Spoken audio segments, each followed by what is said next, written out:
Ikalimang kabanata. Ang mga mapalad. Nang makita ni Jesus ang napakaraming tao, umakyat siya sa bundok at naupo roon. Lumapit sa kanya ang mga tagasunod niya at nagsimula siyang mangaral.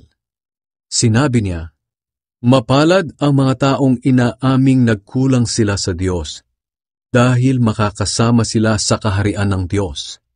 Mapalad ang mga naghihinagpis, dahil aaliwin sila ng Diyos. Mapalad ang mga mapagpakumbaba, dahil mamanahin nila ang mundo. Mapalad ang mga taong ang hangad ay matupad ang kalooban ng Diyos, dahil tutulungan sila ng Diyos na matupad iyon. Mapalad ang mga maawain, dahil kaaawaan din sila ng Diyos. Mapalad ang mga taong may malinis na puso, dahil makikita nila ang Diyos. Mapalad ang mga taong nagtataguyod ng kapayapaan, dahil tatawagin silang mga anak ng Diyos. Mapalad ang mga dumaranas ng pag-uusig dahil sa pagsunod nila sa kalooban ng Diyos, dahil makakasama sila sa kaharian ng Diyos. Mapalad kayo kung dahil sa pagsunod ninyo sa akin ay iniinsulto kayo, inuusig at pinaparatangan ng masama. Ganoon din ang ginawa nila sa mga propeta noong una. Kaya magalak kayo dahil malaki ang gantimpala ninyo sa langit." Ang asin at ilaw. Kayong mga tagasunod ko ang nagsisilbing asin sa mundo. Ngunit kung mag-iba ang lasa ng asin, wala nang magagawa para ibalik ang lasa nito. Wala na itong pakinabang kaya itinatapon na lang at tinatapak-tapakan ng mga tao. Kayo ang nagsisilbing ilaw sa mundo. At ito ay makikita nga tulad ng lungsod na itinayo sa ibabaw ng isang burol na hindi maitago. Walang taong nagsindi ng ilaw at pagkatapos ay tatakpan ng takalan. Sa halip, inilalagay ang ilaw sa patungan upang magbigay liwanag sa lahat ng nasa bahay. Ganoon din ang dapat ninyong gawin. Pagliwanagin ninyo ang inyong ilaw sa mga tao, upang makita nila ang mabubuting gawa ninyo at pupurihin nila ang inyong amang nasa langit. Ang turo tungkol sa kautusan. Huwag ninyong isipin na naparito ako upang ipawalang saysay ang kautusan ni Moises at ang isinulat ng mga propeta. Naparito ako upang tuparin ang mga ito. Sinasabi ko sa inyo ang totoo. Hanggat may langit at may lupa, kahit ang kaliit-liitang bahagi ng kautusan ay hindi mawawala ng kabuluhan hanggat hindi natutupad ang lahat.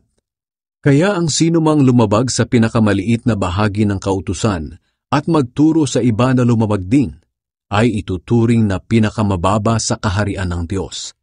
Ngunit ang sinumang sumusunod sa kautusan at nagtuturo sa iba na sumunod din, ay ituturing na dakila sa kaharian ng Diyos. Kaya tandaan ninyo, kung hindi ninyo mahihigitan ang pagsunod ng mga tagapagturo ng kautusan at ng mga Pariseo sa kalooban ng Diyos, hindi kayo makakapasok sa kaharian ng Diyos. Ang turo tungkol sa galit. Sinabi pa ni Jesus, "Narinig ninyo na sinabi noong una sa ating mga ninuno, huwag kayong papatay, dahil ang sinumang pumatay ay parurusahan. Ngunit sinasabi ko sa inyo na ang may galit sa kanyang kapatid ay parurusahan din.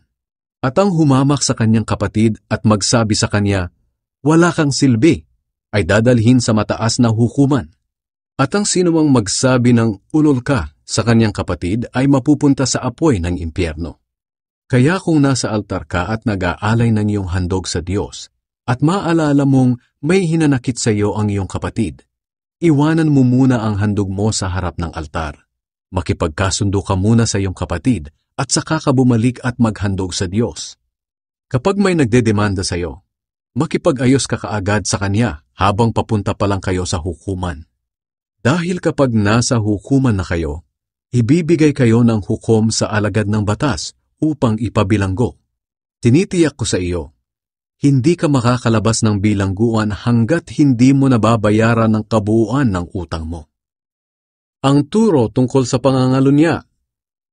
Narinig ninyo na sinabi noong una, huwag kang mangangalunya. Ngunit sinasabi ko sa inyo na ang tumingin lang sa isang babae ng may masamang pagnanasa ay nagkasala na ng pangangalunya sa kanyang isip. Kaya kung ang kanang mata mo ang dahilan ng iyong pagkakasala, dukitin mo ito at itapon. Mas mabuti pang mawalan ka ng isang parte ng iyong katawan, kaysa sa buo ang katawan mo pero itatapon ka naman sa impyerno. At kung ang kanang kamay mo ang dahilan ng iyong pagkakasala, putulin mo ito at itapon. Mas mabuti pang mawalan ka ng isang parte ng katawan kaysa sa buo ang katawan mo, pero itatapon ka naman sa impyerno. Ang turo tungkol sa paghihiwalay. Sinabi rin noong una, kung nais ng isang lalaki na hiwalayan ang kanyang asawa, kinakailangang bigyan niya ito ng kasulatan ng paghihiwalay. Ngunit sinasabi ko sa inyo na kapag hiniwalayan ng lalaki ang kanyang asawa sa anumang dahilan, maliban sa sexual na imoralidad, siya na rin ang nagtulak sa kanyang asawa na mangalunya kapag nag-asawa itong muli. At ang sino mang mag-asawa ng babaeng hiniwalayan ay nagkasala rin ng pangangalunya. Ang turo tungkol sa panunumpa. Narinig din ninyo na sinabi noong una sa ating mga ninuno, kapag ang tao ay nangako at nanumpa pa sa pangalan ng Panginoon, kailangang tuparin niya ito. Ngunit sinasabi ko sa inyo na kung mangangako kayo, huwag kayong susumpa. Huwag ninyong sasabihing, saksi ko ang langit, dahil naroon ang trono ng Diyos, o saksi ko ang lupa, dahil ito ang tuntungan ng kaniyang paa. At huwag din ninyong sasabihing, saksi ko ang Jerusalem, dahil ito ang lungsod ng dakilang hari. At huwag din ninyong sasabihing, kahit mamatay pa ako, dahil ni isang buhok mo ay hindi mo kayang paputiin o paitimin. Sabihin mo na lang na oo kung oo, at hindi kung hindi. Dahil kung manunumpa pa kayo, galing na iyan sa diablo. Huwag maghiganti. Narinig ninyo na sinabi noong una, mata sa mata, ngipin sa ngipin. Ngunit sinasabi ko sa inyo na huwag ninyong gantihan ng masama ang gumagawa sa inyo ng masama. Kung sampalin ka sa kanang pisngi, iharap mo pa ang kaliwa. Kung ihabla ka ng sinuman at kunin ang iyong damit, ibigay mo na rin pati ang iyong balabal. Kung sapilitang ipapasan sa iyo ng isang sundalo ang dala niya ng 1 kilometro, dalhin mo ito ng 2 kilometro. Bigyan mo ang nanghihingi sa iyo, at huwag mong tanggihan ang nanghihiram sa iyo. Mahalin ninyo ang inyong kaaway. Narinig ninyo na sinabi noong una, mahalin mo ang iyong kaibigan, at kapuutan mo ang iyong kaaway. Ngunit sinasabi ko sa inyo na mahalin ninyo ang inyong mga kaaway, at ipanalangin ninyo ang mga umuusig sa inyo. Kung gagawin ninyo ito, magiging tunay na anak kayo ng inyong amang nasa langit. Sapagkat hindi lang sa mabubuting tao niya pinapasikat ang araw, kundi pati na rin sa masasama. At hindi lang ang matutuwid ang binibigyan niya ng ulan, kundi pati na rin ang mga hindi matuwid.